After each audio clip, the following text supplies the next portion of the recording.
Intentional Teaching Tips, Part 2. In the last video in this series, I talked about how one of the hardest places to be intentional in our teaching practice is in our use of language.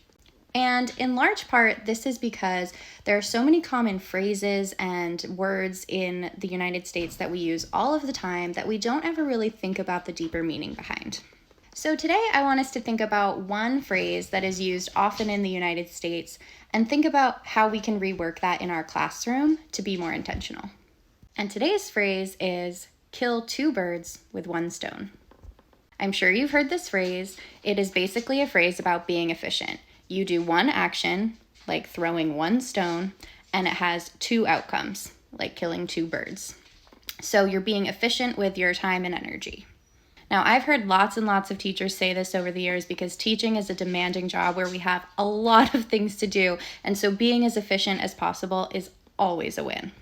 But why are we killing birds and why are we throwing stones, right? These are two things that I don't want to be promoting with my students. So about a year ago or so, I learned a rephrase of this that removes the violent connotations from the original phrase and puts it in a positive light. And I was so excited to learn this. I thought it was a beautiful rephrasing.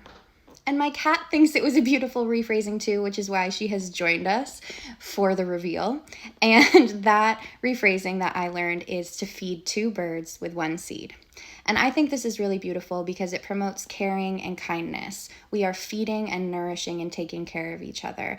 And we're still being efficient and accomplishing two things with one simple action. So try that next time you want to say kill two birds with one stone. Try instead trying to remember to say feed two birds with one seed.